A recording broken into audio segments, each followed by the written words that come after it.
Hey,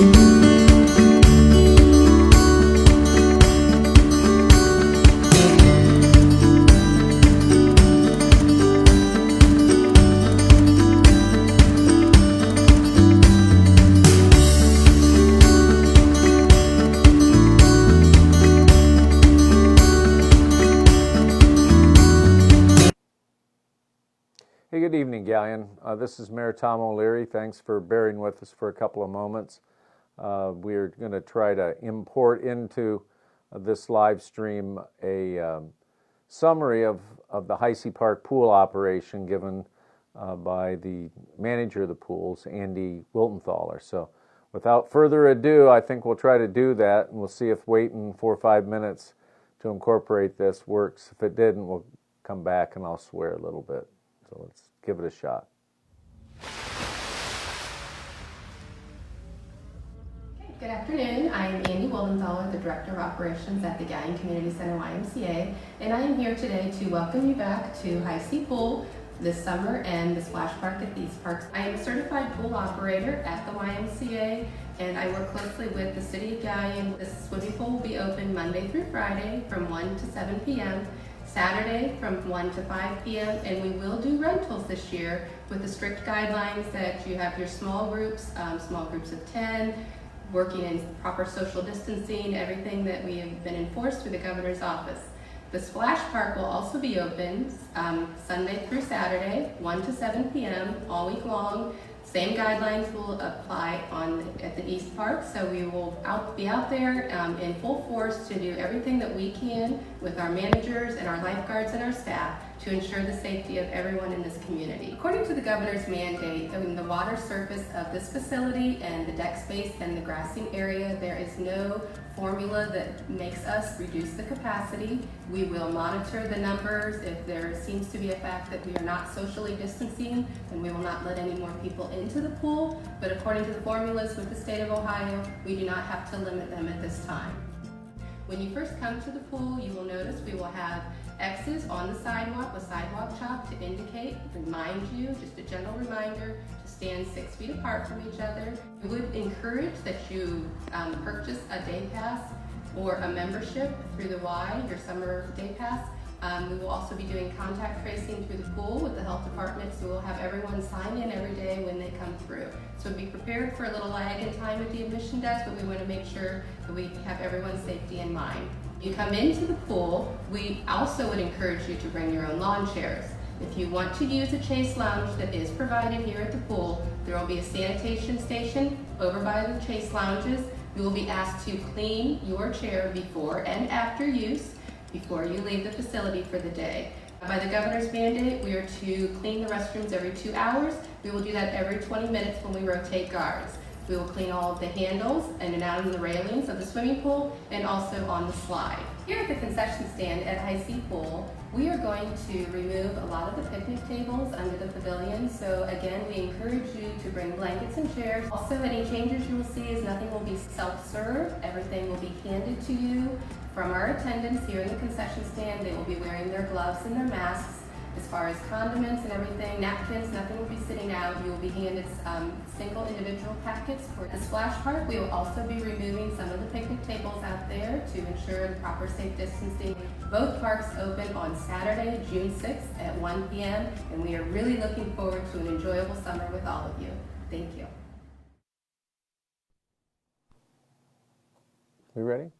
Okay. Hey, good. Thanks a lot, Andy. I hope that summarizes and really those operating procedures, protocols, that's a neat word, sort of tired of it. But anyways, those are the sort of daily operating procedures the WISE has adopted.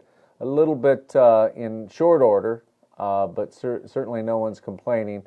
One thing that wasn't mentioned in that brief synopsis was we have no plan to raise, and I haven't heard any word on council to suggest raising the fees at the swimming pool. So it's always been a great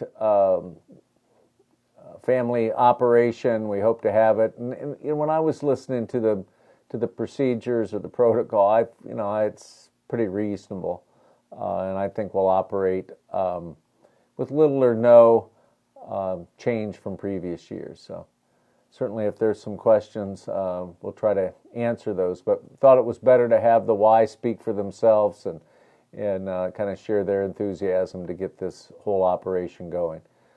Splash Park is pretty simple from the point of view of us citizens, and really expect that facility to be real popular again this year. All of the reopening stuff really is kind of hinges on whether or not folks feel comfortable going out, and we're going to do what we can in the parks in every way that we can, from sanitizing to more regularized cleaning, and so we're going to be ready to go when we get kind of the thumbs up on reopening playgrounds and those sorts of facilities. So that'll be something that we'll be working on more or less quietly this week in dealing with Columbus through our public health folks here in Galion to get an idea on what we're going to need to do with the rest of our playground equipment. I just know it's not lost on any of us that we may have major investment, and some of the freeze money that we're going to use this year is to rejuvenate and make safer the existing playgrounds in town. So we're kind of excited to get going on that. So anyways, with that, all that having been said, I want to jump into tomorrow night's council meeting, and just want to talk about some legislation that's bounced around a little bit and over the last couple of weeks, and then see if we have any questions. I've got a couple comments on Memorial Day, and we'll move on. So tomorrow night, there's it looks like 5 new pieces of legislation. The first one is annual reissuance of debt. I won't spend a lot of time on that, but there are a number of public improvements that the way we're paying for them is through short-term debt. And it's about this time of year that those notes, one-year notes, come due, and there's a whole range of them. I think it's 2.6 million or some sort of scary number like that, but they're all part of the budget, and they've been part of the recovery plan in the years when we were still under fiscal emergency. The next piece of legislation is something that's now, gosh, really near being ready to get out to the businesses in Galion, and it's our best attempt at trying to get some short-term money out to local businesses. So it's a loan program. Simply put, the city has dedicated some money over to the newly formed Port Authority. Port Authority has agreed to administer these up to $5,000 loans, and they'll be doing that really over the next couple of weeks. Those funds should be available. So it always takes more time, it seems like, to get something from, gee, that's a good idea, do we have the resources to do it, to the point where it's up and running. So I know, in talking with a lot of small businesses here in the Galion area, there's an interest in that program. And well, as you read the news and have a particular emphasis, as I do, on reading about what's going on in Ohio cities, you'll see some other communities that have been able to put together small grant programs. I think our program at $5,000 and a zero interest loan is a responsible balance between getting funds to businesses so that their restart goes a little more smoothly, and giving away public dollars to a select number, 30 or 40 businesses. So rather than a pure grant program, we've gone with a very favorable interest, and we'll kind of see over the next couple of weeks how that goes. I'm excited about it. We'll kind of see how that goes. The next piece of legislation will be final legislation for the repaving of Harding Way. That project, with the change in dates of the Oktoberfest, as I understand it, they're going to move from the traditional last week in September into early October, and so we're going to change the dates that we'd like the contractor to either be done or be demobilized in that main part of the Harding Way area. My computer keeps going blank. Kind of, we'll do a Wayne and Garth here tonight, Matt, and talk a little bit about some of the other pieces of legislation. Got any questions yet? No, not yet. All right. I suspect this will be a relatively low activity night. And then there's two other pieces of legislation. One I'm going to talk a little bit about, and the other one I'm going to just breeze by. We'll spend in the neighborhood of $15 or $20 million, and between that, $16, $17 million on an annual basis. And so every once in a while, there's what's called a then and now that happens. So this is 2 meetings in a row where there'll be a then and now on the agenda. And I think when you look at what the then and now is about in either of those cases, you'll see, well, that's what happens sometimes in the course of business. And it's real important to get this done tomorrow night, and I'm sure it will, because it has to do with our property insurance and the need to have all of our assets insured and get that done in a timely fashion. We're certainly in no risk of having it lapse, and we want to make good on that invoice and move ahead. I think the last thing I want to talk just for a minute about, see if there are questions, and then go from there, is the city's decision to apply for SAFER funds. And these are funds that are applied for, in our case, for the fire department through FEMA. And in Gallion's case, we're going to apply for 3 additional firefighters. So it's a 3-year grant, and so what we're talking about is somewhere in the neighborhood of 600 and some thousand, I believe, over the life of the grant. So each firefighter is it's actually closer to 900,000. I want to apologize.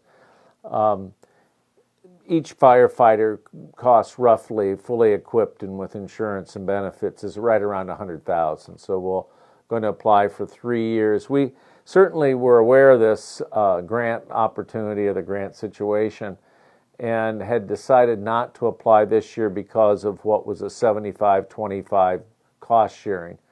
FEMA came out rather late in the grant cycle with information saying that it would be 100% grant if you applied for and awarded this year. So it really changed the financial equation for Gallion. And what our thinking is, over the next 3 years, there's likely the same number of firefighters who we hope to bring on are eligible to retire. And so what we think we'll be able to do is use the federal funds to do a lot of, or not a lot, but a fair amount of succession planning, and put us in a position where we can add these new firefighters. And then if our veteran fellas decide to go ahead and retire when their time comes, then we'll be set. We'll have people in place and be able to move ahead without any kind of bumps or glitches in staffing. Last thing I'd say about that is that throughout the county, there's a bit of a discussion about where EMS services will come from, what jurisdiction, whether they'll come from the cities of, or whether they'll come from a continue in the more rural areas to come from a private ambulance service. What I think this enables us to do in the next 3 years is have a little more staffing each shift, and that will allow us, if need be, to expand the area. Currently respond EMS and fire calls in all of the city of Gallion, of course, but we also are the fire department and EMS for Polk Township. So that model, that setup has worked real well for Gallion and Polk Township, and it may be a solution going forward as the county looks how to provide effective, timely EMS service in the more rural areas of Crawford County. So that's the agenda. I think there's, oftentimes there's not anything of great consequence. Tomorrow night, I think there's 2 or 3 items that'll be real important to the city of Guyan, particularly the loan program and our application. Certainly when you apply for these FEMA safer funds, you aren't guaranteed of being awarded, but we think we've put together a good application. When I say we, Phil Jackson, he did the legwork, and it's his thinking, really at his recommendation, to go ahead and go after these funds when they went from the cost sharing to the 100% federal. So anyways, a lot of stuff going on. We had a question a couple weeks ago. I had a chance, like maybe some other people, ventured out of the house a little bit, so I was around the community quite a bit.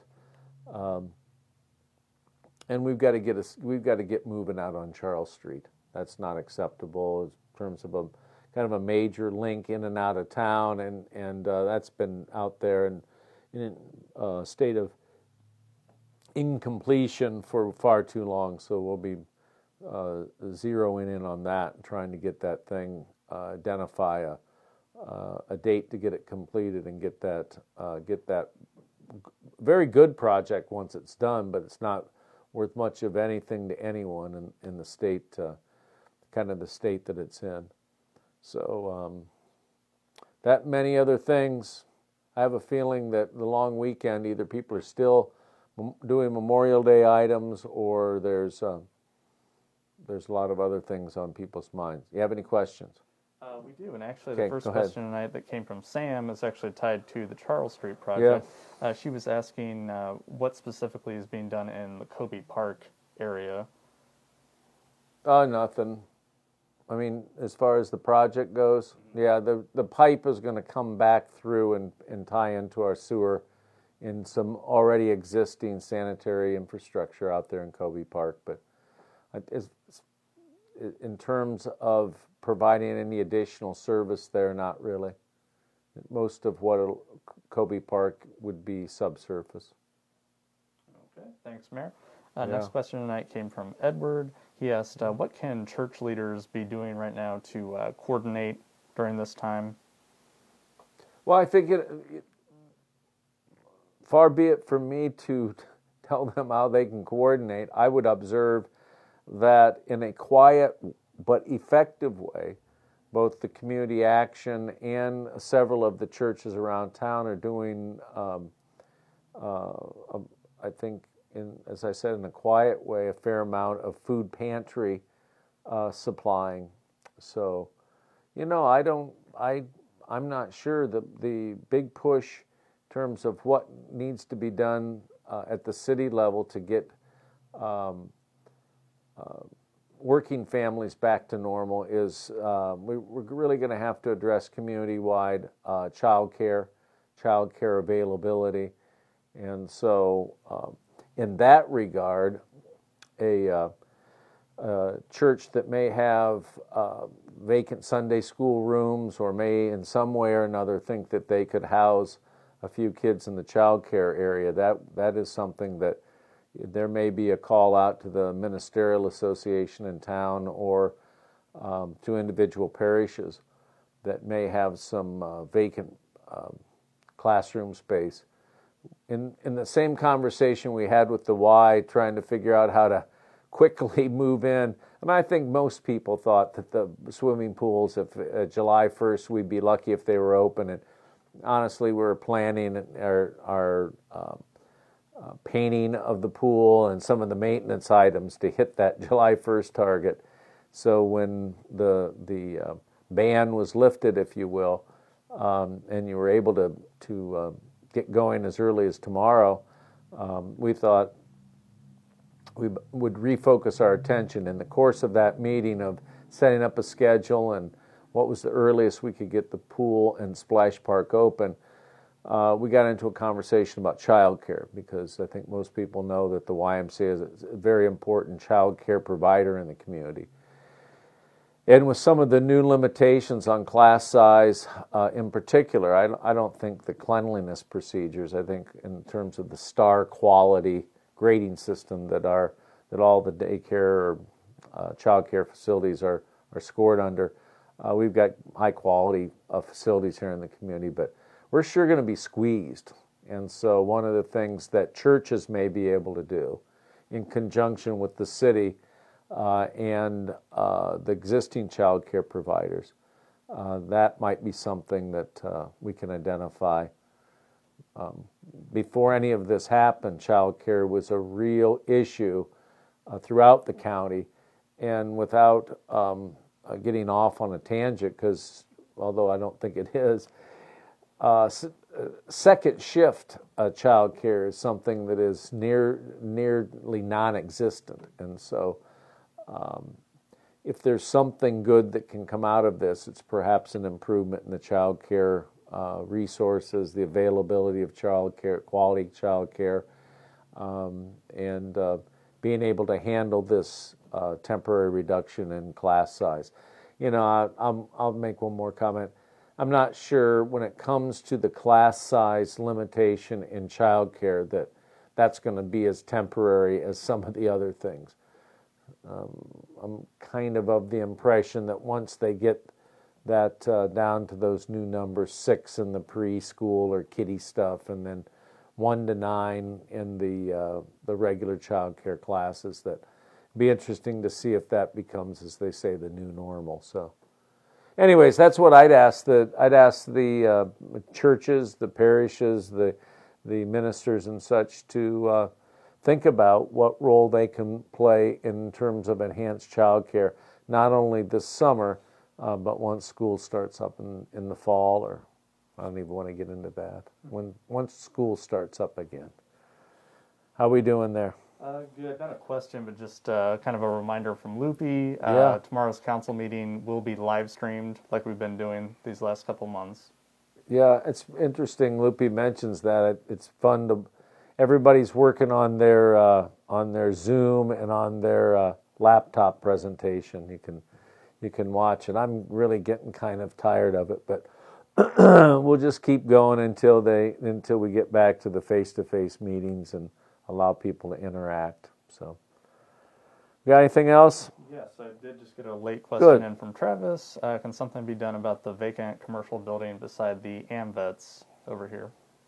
Yeah, that has been in litigation. We've been moving ahead on that for a while, and you know, it not to be too negative, but it's a race between when we can get the court judgment we need and get our hands on the resources to tear it down, or when gravity does its job. So I'm not sure what will come first.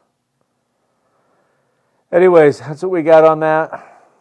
Yep, those are all the questions I have. Now I'm going to make a comment or two, and then we'll sign off about Memorial Day. It's been odd, as the last 8-9 weeks have been odd.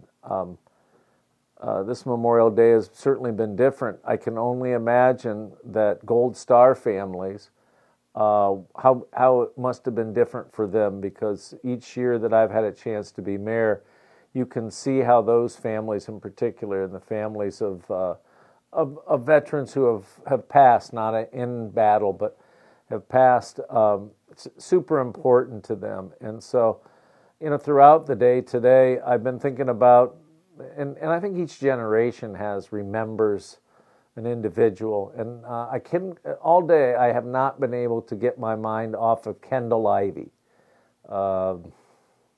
He's a kid that got killed, you know, just another kid, you know. But he really spoke for a whole generation of Gallianites, and big family around town, still a big family around town. And so anyways, my mind and thoughts were with Kendall and his family today, and wanted to salute his valor. So with that, I'm going to say goodnight. Hope to see people on live stream tomorrow. Let us pray. Dear Father God, we are so grateful to be gathered before you today. We are grateful for this great nation that you brought forth. Colonies who defended their rights, rising up against a greater nation, and yet you brought them to become a country of their own. We are grateful for the freedom to gather together as we are here today. We are grateful for this opportunity to pray to you because of the guarantee we have of prayer. We're grateful for the opportunity to fire these weapons in honor of those who service of this great nation. These and many more freedoms are guaranteed because they laid down their lives and you allowed it to bring forth a great nation.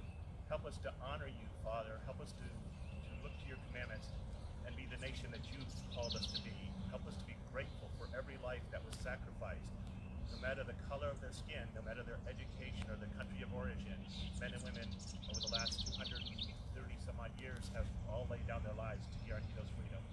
Continue this to be a great nation that honors you and reflects your character as we continue to appreciate the great freedom that those lost lives have given us. Help us to honor them with the service that is about to take place. We pray this all in Jesus'